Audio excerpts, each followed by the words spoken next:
Hello, and welcome to today's financial aid presentation. My name is Stuart Perry, and I'm Executive Director of Financial Aid for the College of St. Benedict and St. John's University. The purpose of this presentation is to help new students and their parents apply for financial aid for the 2013-14 academic year. The PowerPoint slides should be available to you on the website. You can pull them up on your computer or print them out to follow along. Let's move to slide 2 and get started. The material I will cover outlines the application process to apply for need-based financial aid. That is, financial aid that's based on a family's financial situation. This includes federal grants, like the federal Pell Grant that you may have heard of, the Minnesota State Grant, which is for needy students from the state of Minnesota who attend college in Minnesota, and need-based institutional grants from St. Ben's and St. John's. Now, grants are similar to scholarships in that they are gift aid that does not have to be repaid. The main difference between grants and scholarships is that grants are typically need-based, so eligibility, especially in the case of federal and state grants, is limited to students from lower and middle income families. Now, we have more flexibility with our own institutional St. Ben's and St. John's grants, and often award these to funds to students who may not be eligible for federal or state grant funding. Scholarships, on the other hand, are based on merit or high school academic performance, such as your GPA or a talent in music or theater, for example. Work study or student employment and federal student loans are the other types of aid for which you will be considered by applying for financial aid. Let's move to slide 3. Now, the information that you will provide on the financial aid application, called the Free Application for Federal Student Aid, or FAFSA, will be used to determine your eligibility for need-based aid. Some of the items are listed on this slide. Income, specifically both the student and parent 2012 adjusted gross income and some forms of untaxed income. In addition, you'll report the family size, or the number in the household, the number of children in college, and certain types of investments. Assets typically play a smaller role in determining eligibility, since some of the major assets that families often have do not need to be reported on the FAFSA.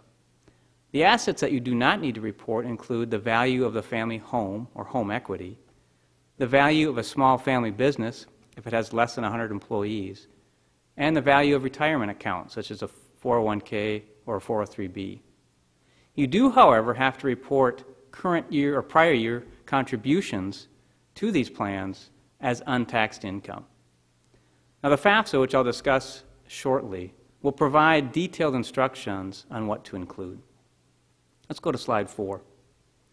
Now, before beginning the FAFSA, there are 2 items listed here that you'll want to complete. First, both the student and the parent should complete their 2012 federal tax return, if you are required to file. You'll find it easier to complete the FAFSA if you have your taxes done. You are permitted to report estimated information on the FAFSA if your taxes will be delayed for some reason. If you do so, you'll need to log back into the FAFSA at a later date and provide the actual numbers. Second, you want to apply for a PIN in order to sign the FAFSA electronically. The student will get a PIN, and at least one parent will get the PIN. You'll also have the option of requesting a PIN as you complete the FAFSA, but I suggest getting one ahead of time. Let's move to the next slide, number 5. Now, when you apply for a PIN, you'll provide your full legal name, your date of birth, and your Social Security number. You are to keep your PIN secure, not share it, keep it confidential, because it can be used to access confidential information. The PIN is not only used to sign the FAFSA, but also needed to access other federal financial aid related information, such as your student loan history while you're a student and after you graduate. Let's move to slide 6. Now, while the FAFSA is required of aid applicants essentially at all colleges, other steps in the financial aid application process can be different at each college. At St. Ben's and St. John's, there are 3 steps to apply for aid, and I'm going to walk you through these starting with slide 7. The first step is to complete the FAFSA, which again stands for Free Application for Federal Student Aid. And you can access the FAFSA at www.fafsa.gov. Now, be careful when you type this website, since there is also a FAFSA.com website run by a for-profit outfit that will charge you to file the FAFSA. The FAFSA is completed each year by college students to apply for need-based federal, state, and institutional aid. You'll have the FAFSA results sent to the colleges to which you are planning or considering attending. Now, FAFSA has become pretty user-friendly, especially, again, if you already have your taxes done. And it does have a save feature, so if you don't finish it, you can go back in at a later date and do so.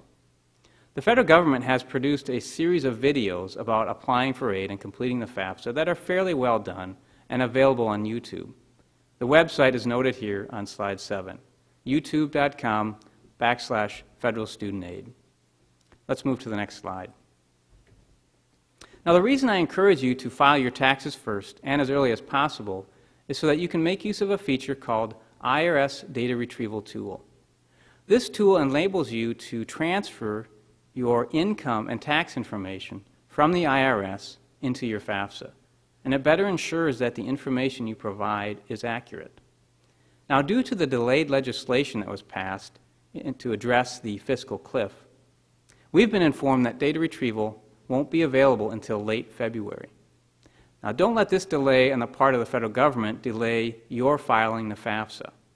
Complete your FAFSA as early as you can, and if data retrieval is not available to you at that time, possibly because your tax return has not been processed by the IRS, complete the FAFSA by entering your income and tax information from your tax return.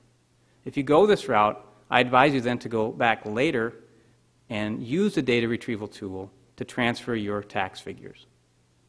If you choose not to use data retrieval for some reason, you are more at risk for being selected for verification, which would require you to provide us with a tax return transcript that you would request directly from the IRS to confirm the accuracy of your information. This extra hurdle could delay your application and school's ability to notify you of your financial aid package. Now, if you've already started or filed and completed the FAFSA, don't worry. You can log back into your FAFSA and use the data retrieval tool when it becomes available. Let's move to slide 9. The second step to apply for financial aid for St. Ben's and St. John's is to complete the CSB+SJU financial aid application. This is an online form available on our website. You complete it, and it's electronically submitted to the financial aid office at St. Ben's and St. John's. Now, on this form, you're going to report information that we will use in conjunction with your FAFSA to award institutional need-based financial aid. Let's move to slide 10. After you complete the St. Ben's St. John's aid application, you'll be instructed to print out the certification page. You'll sign and date this document and return it to the financial aid office. You can send it in via email, a fax, or regular U.S. mail. If you send it or any other documentation to us via email, please send it as a PDF attachment. Let's move to slide 11. Now, you may ask or wonder why St. Ben's and St. John's requires a form in addition to the FAFSA, and the two reasons for doing that are listed here. First, the federal government will select some applications for review in a process called verification. If you are selected for verification, the colleges that you are considering must verify the accuracy of the information you reported on the FAFSA. We collect that information on our institutional aid application. The St. Ben's St. John's aid application is also used to report special circumstances that cannot be reported on the FAFSA. The most common ones are listed here: high medical expenses, K-12 parochial tuition, and changes to income. Now, we will normally ask for documentation of these special circumstances, such as a Form 1040 Schedule A for medical, or an invoice for parochial school tuition. Let's move to slide 12. Now, the priority deadline for submitting your FAFSA, the CSB+SJU aid application, and the certification page is March 15th. And we set a relatively early deadline so we can complete as many financial aid packages as possible before May 1.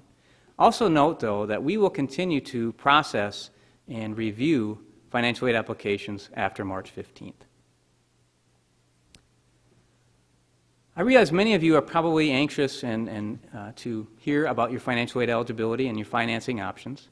St. Ben's and St. John's will attempt to notify you of your award within 3 to 4 weeks of completing your application. and we'll try to get it out sooner if possible. If you follow this timeline, you'll have time to determine and consider what your net price will be, and perhaps visit campus again before making an enrollment decision. Slide 14 provides a reminder of the important May 1 enrollment deposit deadline. All colleges where you've been accepted for admission must give you till May 1 to decide whether you're going to enroll. Some schools may require a housing deposit before May 1. St. Ben's and St. John's do not have a separate early deposit for housing, since we essentially guarantee on-campus housing for all new students. Once you make your enrollment decision, you should submit your $300 deposit to St. Ben's and St. John's admission office. This deposit is non-refundable, since we want to be sure you have made your final college choice. However, it will be credited towards your fall semester tuition charges. I'm now on slide 15, which is the final slide. Today's presentation and the information that I've shared is meant to be just an overview. If you have an unusual situation or a specific question about how to appropriately report something on the FAFSA or the St. John's, St. Ben's aid application, feel free to contact us. You may also contact us after you received your financial aid package if you have any questions. I want to thank you for listening and participating in today's presentation, and I wish you good luck and perseverance as you move forward with your college to selection process.